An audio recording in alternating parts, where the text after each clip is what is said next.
Do you ever feel like a fraud? Do you feel ever like you're fooling people and that you're not really all that? A lot of people feel that way. I have them too.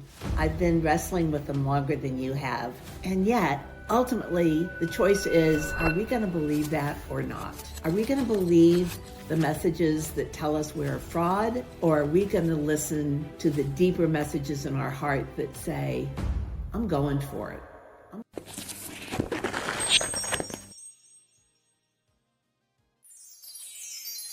We're going to talk about where those feelings come from, and then I'm going to share 3 tips with you on what to do when those feelings come. For decades of my life, I remember walking into rooms, getting ready to run meetings, getting ready to walk on stage, and feeling like, oh, I don't know, I don't feel like I'm good enough to do this. I remember once in the same kind of feeling, I was doing a workshop. It was called CEO of Me, Inc. And there was a woman in there who clearly was very talented. And we talked about each of us being CEO of our own lives and careers. And she just burst into sobs, just fat tears. And I was like, oh, what's wrong? And she said, I would like somebody better. I am not good enough to be CEO of Me, Inc. I'm not good enough to be in charge of making decisions about my business life. Oh, it's heartbreaking, right? And I think a lot of us have those feelings around somebody else is better. I'm not good enough to be doing what I'm doing. And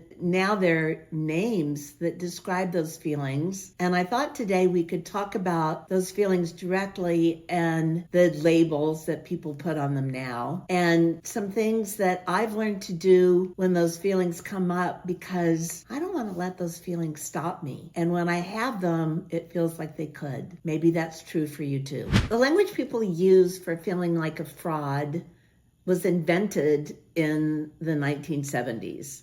I know because I was there and paying attention to it. It was invented by a brilliant woman psychiatrist, and it was used to describe these feelings that well up that tell us we're not good enough to do, we don't feel we're good enough to be claimed as successful. It's not a feeling that comes up, interestingly enough, when we're failing or when we're not hitting the mark. Nobody, if you're in school, you don't feel like a fraud if you get a C. You feel like a fraud if you get an A or an A plus. In fact, it just happened to one of my granddaughters who got an A plus on a math exam, which really surprised her. And she started talking about it in a way that told me she felt like maybe she fooled somebody. Even the language, feeling like a fraud or imposter syndrome, it sounds kind of creepy, right? It sounds almost criminal. It sounds like we're putting something over on someone, that we're trying to get them to believe something that isn't true. When in fact, we're not. The people who believe it's not true are us, the people who live in our head. I was thinking, us? Yeah. There are these voices in our head. No, I'm not schizophrenic. I'm not talking about multiple voices. But we've all had conversations with ourselves where it's like, I can do it, I can't. Different times of day, different times of the month, different times in a project. Our feelings go up and down. So this specific feeling of maybe we're fooling people can come up. And I think it's more notable now because there's a label for it. You know, it didn't used to be there, and so we didn't have a label for it, and we couldn't put it in our journal and say we feel like a fraud.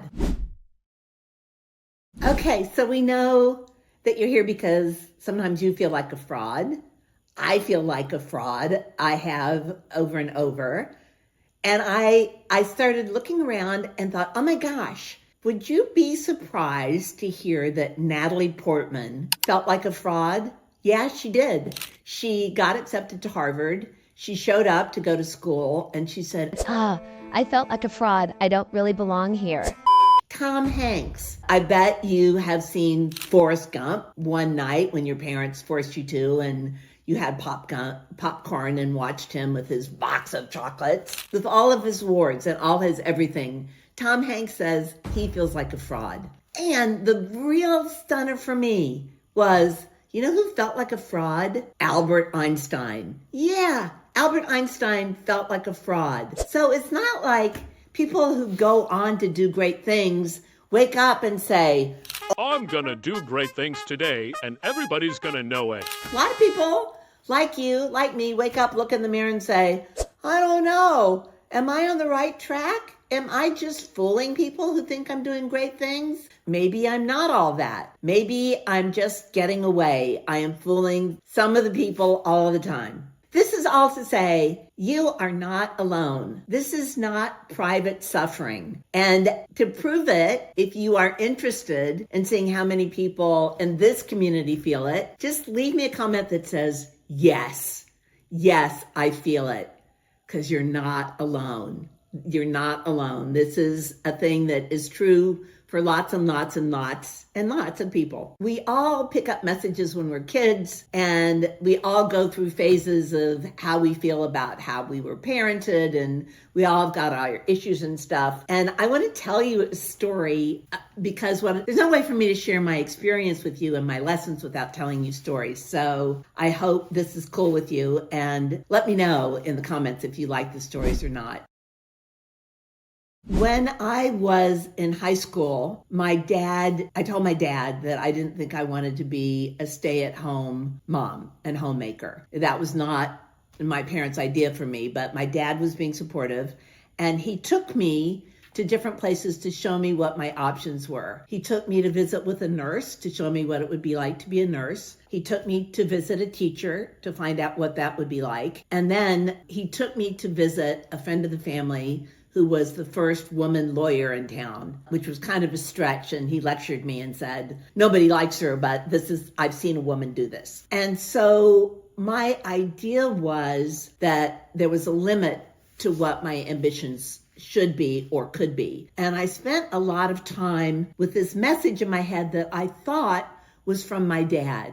And the message was, your dreams are wrong. Your dreams are wrong. Don't go after them. And there's this, in feeling like a fraud, there's a sense of conning people and a sense that there are going to be people out there saying, who do you think you are? You are not good enough to do this. And I carried that for a long time. And I carried the weight of what I thought was my father's disapproval. So excuse me if I get a little emotional here, but it was a big deal for me.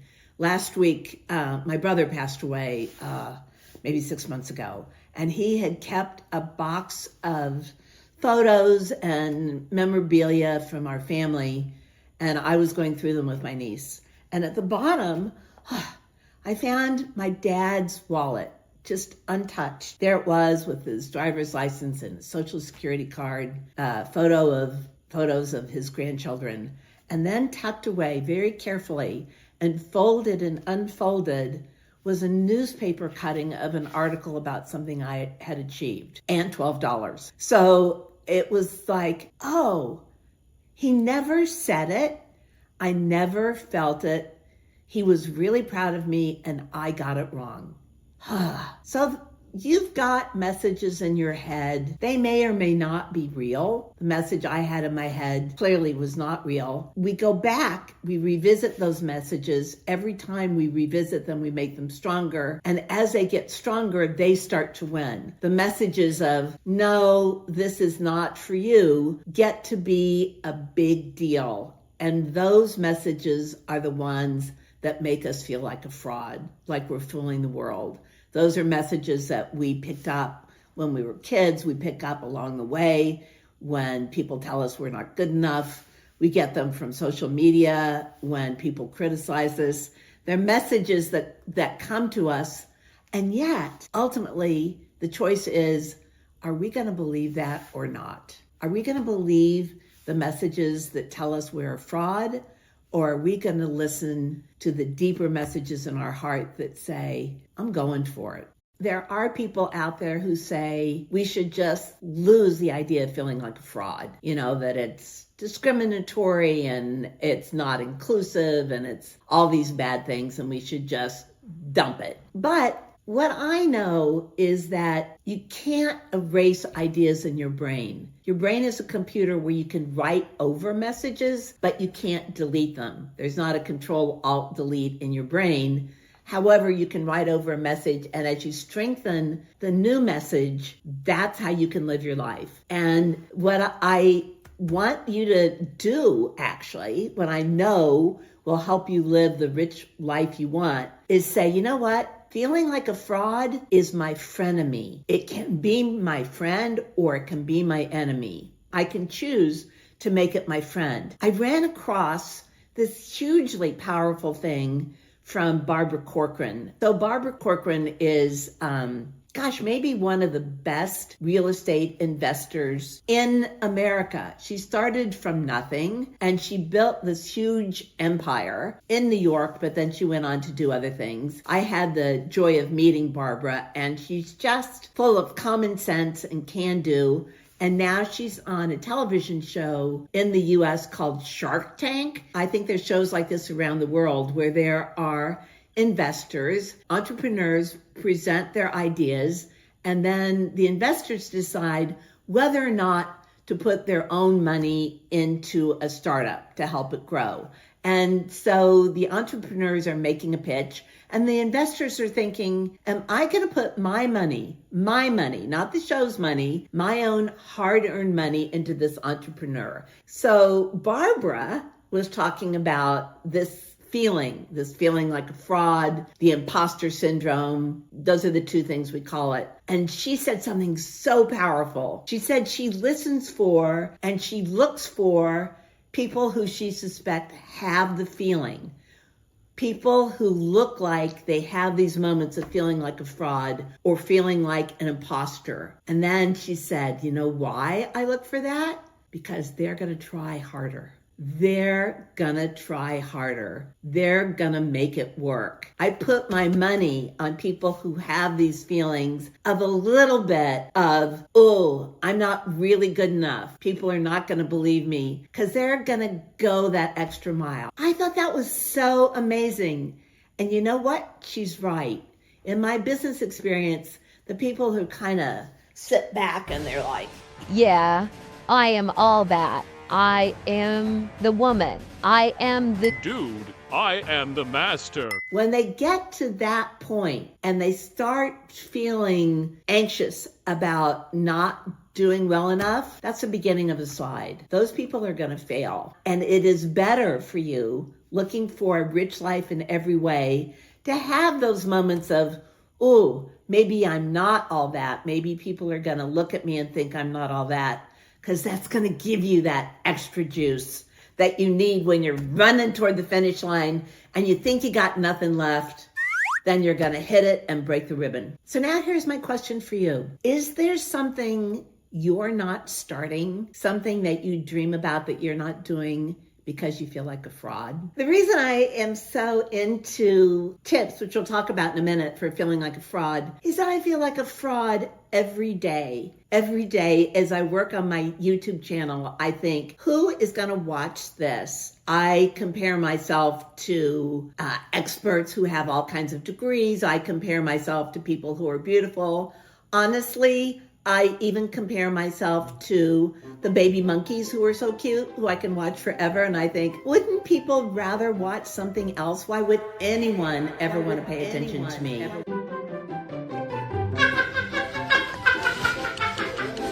And that can be crippling. And the only thing that I can do is use the tips I'm sharing with you, because otherwise I have a whole list of people I think, oh my gosh, they're so much better than I am. And everybody's going to say, they're going to scroll. I have this like inner vision of scrolling. They see my face and they scroll past. And it's like, wow, I'm a fraud and everybody knows it. And so I have to work through this every day. And here are the tips I use. Maybe we can come up with some more, but these are the ones I use every day. It's like sunscreen. It's part of the process. Tip number 1. Notice when it comes up, write it down, pay attention to it, and you'll start seeing a pattern so that you can say, oh, it's you again. And notice that it comes up and it goes away. It is not permanent. It will pass, I promise you. It may feel like it's all the time, but it's not. And if you see when it comes up, you can say, oh, it always comes up in this moment, and that's okay. It can just be there. So notice it, remind yourself it's going to pass. That's long for one tip, but it is one tip. It's just like it starts here, you notice it, it comes down, you capture it, and then it passes. The next tip I feel really strongly about, I'm a proselytizer for this tip. Force yourself to reward any progress. Any progress, any action step, you get a reward.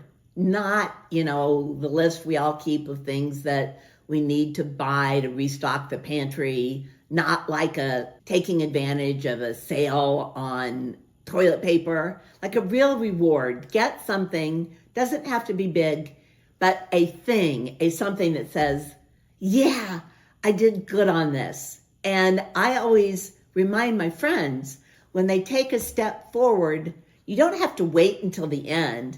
Along the way, you deserve a reward. And it's really funny. Last week, I did my first LinkedIn live stream. And I was like a bundle of nerves about it. And I felt like I was a fraud. And there are all these people who know how to do it. And I didn't know. And there's new technology. And, I got my knickers twisted and blah, blah, blah. But I did it. And my heart daughter, who was born from my heart and not my body, Lisa, called me up and said, oh, she really loved it. And I deserved a reward. And my answer was probably the answer you're going to give yourself, which is, oh, I don't deserve a reward. I didn't do enough to deserve a reward. I need to be better to deserve a reward. I'm a fraud. I really faked it. I didn't blah, blah, blah, blah, blah, blah. And she said, no, you deserve a reward. And she said, I am sending you a Pat McGrath lipstick. Now, for you beauty fanatics, Pat McGrath is amazing, and those are expensive. I've never bought one for myself. And I was like, no, you can't. I don't deserve it. I'm a fraud. I wasn't really good on it. And she's sending it. Now, the tip is to get to the place, which I'm still working on, get to the place where you can reward yourself. Buy the lipstick. Get the extra large latte. Go off your diet and have a treat. Whatever it is that is a physical treat that says, I made progress. Yeah, I feel like a fraud, but I did it anyway. And here is a physical example. If you feel like a fraud because there's some skill you don't have, then you need to start thinking about, how can I acquire this skill? You don't actually have to have it if you know somebody who does. I cannot tell you how many people have said to me, oh, I can't start a company because I don't understand finance. Until I know how to be a CFO, I can't start a company. Well, no, you can.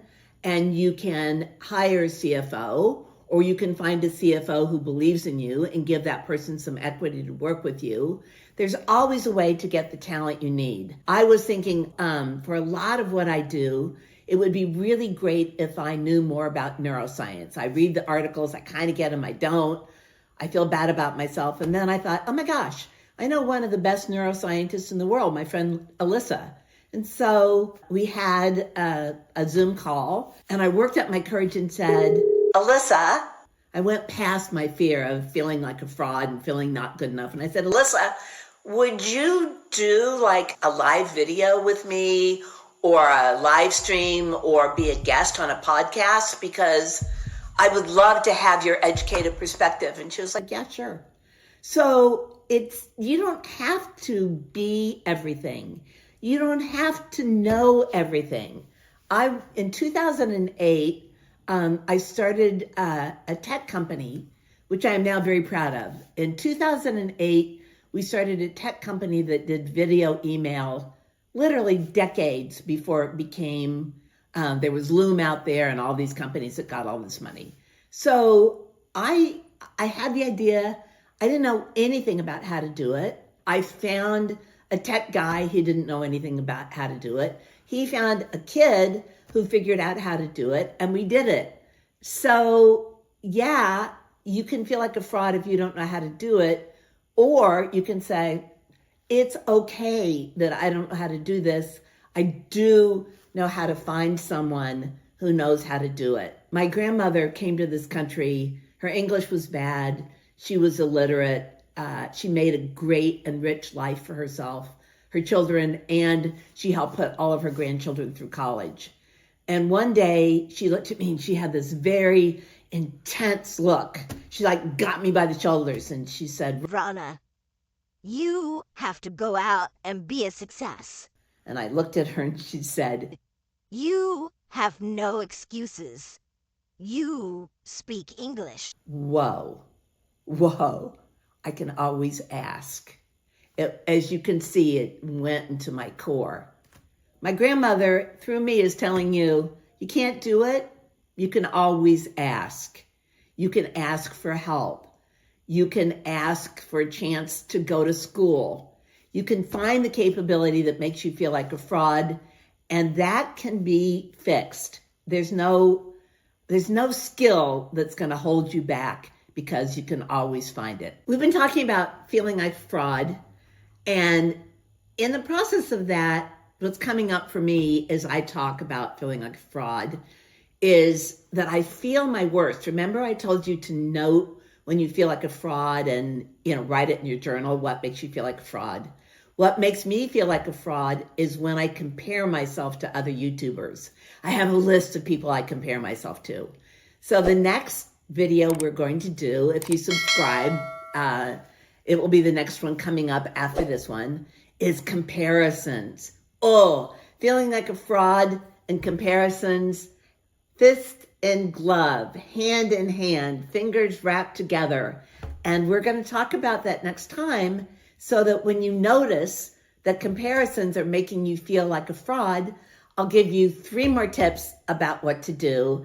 And you're on your way together on our journey for you to have an incredibly rich life, rich in every way, beyond money.